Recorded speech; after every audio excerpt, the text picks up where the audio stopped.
Hey guys, so today I'm going to be watching Dr. Phil destroys selfish 47-year-old mom. So let's get straight onto the video. There's a reason why Dr. Phil has often been likened to a human zoo. The people that appear on the show have some serious problems, but they're nothing compared to this motley crew. A child should always be able to rely on their parents. But what happens when they can't? Let's take a look at the 10 worst parents on Dr. Phil. Before we begin, make sure to subscribe to our channel for more amazing videos about your favorite movies and TV shows. Number 10. Plastic Fantastic.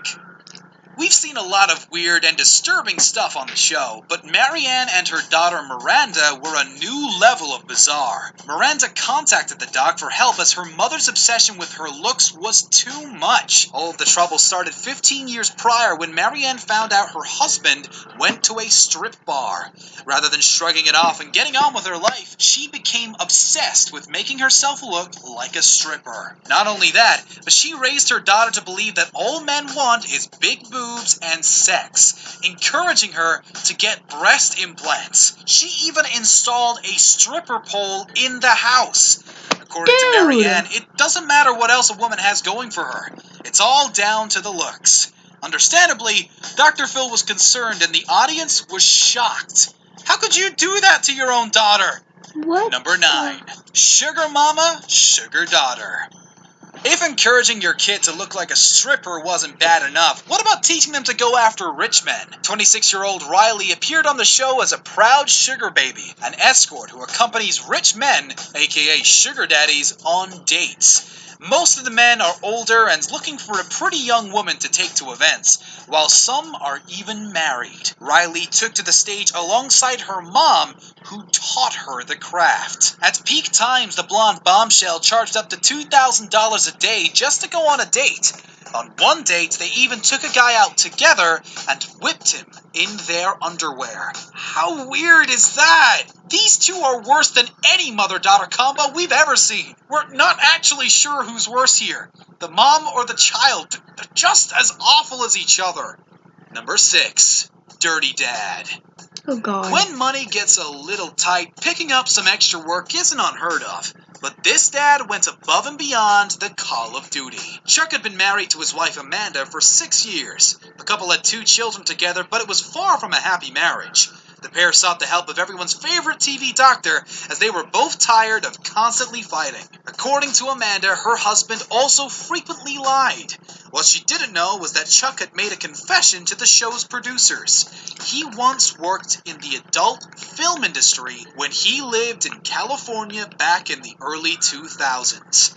Amanda was horrified, but the worst was yet to come. Chuck admitted that when they were in Cali filming for the show, he had called his contacts in the industry and asked if there were any suitable roles for him to star in. Poor Amanda couldn't pick her jaw up off the floor.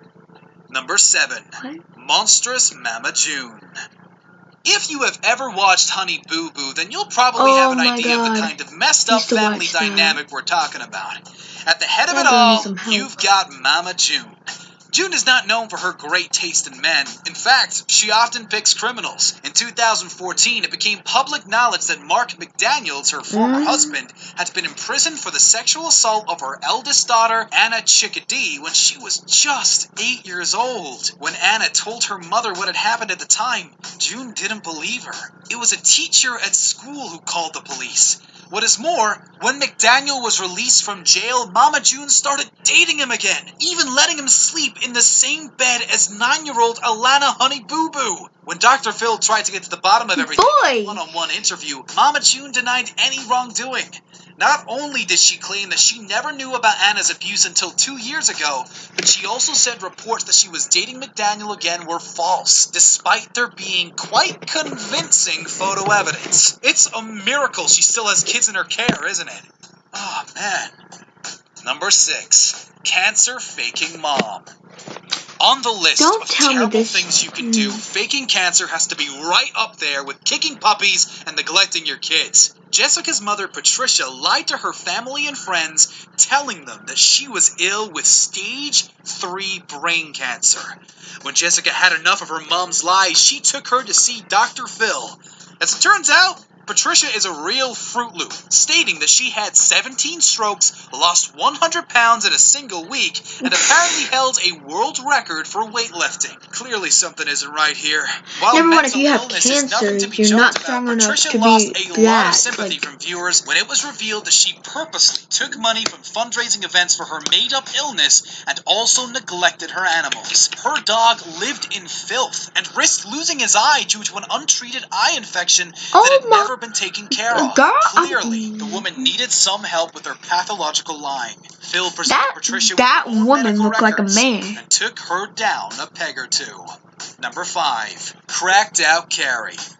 Substance abuse issues are a common theme on Dr. Phil. We've seen scores of addicts come through those stage doors, including big names. Carrie used to be the model mom, even holding a place on the PTA. Unfortunately, her life took a wrong turn after some medical issues. Sorry about the She became unicorn, guys. hooked on prescription drugs. Her dependence on substances ruined her life and made For her some homeless. weird Carrie wanted to get reason, you have clean to wear but couldn't see a uniforms way at out of everyone. it. Her downward spiral cost her marriage to her husband Christopher, who also filed a restraining order to keep her away from their teenage daughter. He was right to do so, as Carrie openly admitted on the show that she used to drive to her school while under the influence, and even use drugs in the school bathroom at sporting events. While Carrie tried to blame her dependence on pills on the failure of doctors, Phil wasn't having any of it. Big girl needs some help. This girl needs some help. Wicked mother-in-law. Mother-in-laws seem to get the rough end of the stick a lot of the time. We've all heard the jokes. Most of the time, they don't really deserve the bad rep. But this one certainly does. One frustrated son took his wife and mom along to Dr. Phil to try to get to the root of all their family issues. Namely, that his mom hated his wife. Why? No one really knows. Donna posted unflattering pictures of her daughter-in-law on social media and called her nasty names. Who does that? Like, if you don't like your son's wife, you don't like your son's wife, you don't do crap like that, that's word wrong. hate 14 times. Despite trying to get to the root of her attitude towards her daughter-in-law, Phil was baffled, and so were the audience. Her son told of the instances where Donna would leave threatening texts, voicemails, and emails to the point where he had to tell her to stop contacting them. Throughout all of it, Donna felt that she was justified, calling her son's wife spoiled.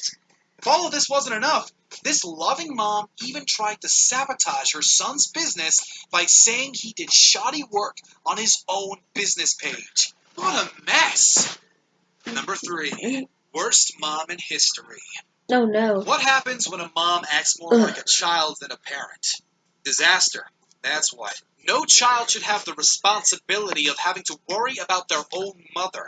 But that's exactly having to what worry about happened their own mother? Aurora. Mom Vicky had both Aurora and her son guys Phelan don't committed matter. several times when they were children, and placed her daughter into foster care when she was 15 years old. She claimed it was for their own good, but they felt that she just didn't love them. When Vicky started to treat both her 8-year-old brother and niece in a similar fashion, Laura called the show to try and put a stop to her mom's behavior. According to her, she called the kids names like jackass and stupid and was running a completely chaotic household. Stupid. That's okay if you're joking about it as a mom. Vicky tried to defend her actions by saying that her psychological training meant that she didn't just do things playing around with it, but actually saying, "Oh my, you are so stupid. You should know this crap. Like, what the heck is wrong with you?" Not know that the foster system was very badly broken. You know, stupid so many times, but not in that matter. Slumming it. Being a parent comes with a lot of responsibilities, like making sure your kids are fed and watered. It is also imperative to keep the house clean so your kids don't live in filth. No one said it was easy, but basic hygiene is pretty much an expected standard. Maddie took her mom to the show after her and her brother ran out of options. Jenny has 5 children, and Maddie and Ryan claimed it was left to them to look after their siblings and try and get them to clean. Their mom countered with her own accusations, saying that they are both physically and verbally abusive. But the doc wouldn't let her untidy habits slip by unnoticed. He pulled up pictures of the house on screen, showing Maddie's beautiful room compared to her mom's pit of squalor. Phil demanded a reason for her mess, but Jenny could only say, "I'm a pig." Jenny then explained her battle with depression, calling herself a trashy mother and a trashy person. Number 1, PTSD parenting. That is just weird. Some parents should have to take a test before they have children, and this couple would be the first in line. Dr. Phil went in on these two after it became apparent that their parenting style had really damaged their now 26-year-old daughter. Instead of doing all the right things like encouraging her to get a great education, discouraging drugs and alcohol, and giving her some rules, they did the exact opposite. Even choosing to party with her on some occasions. At one point, her father even gave his daughter ecstasy to sell. Can you imagine your mom or dad doing that? Good old Pops even moved his mistress in and carried on multiple affairs under the same roof. Mom Lauren wasn't taking any of her daughter's accusations, though, countering that she did everything she could to get her to finish school, including getting her an apartment across the street in the hope it might help her attendance. Thank you very much for watching today's video. Make sure to subscribe to our channel for more amazing content, and don't forget to check out one... Okay, so that's it for the video. Hope you enjoyed my annoyingness. And make sure you check out the video I'm about to upload next because I'm bored as crap. And it's going to be me failing to sing. But that's not what the video is going to be called. It's going to be called Trying to Sing. Or, yeah, something like that. I don't know. Anyway, I'm going to attempt to be singing. And I'm probably going to suck at it. But I'm probably better than I was the last 2 times I posted a video of me singing. So... bye, people.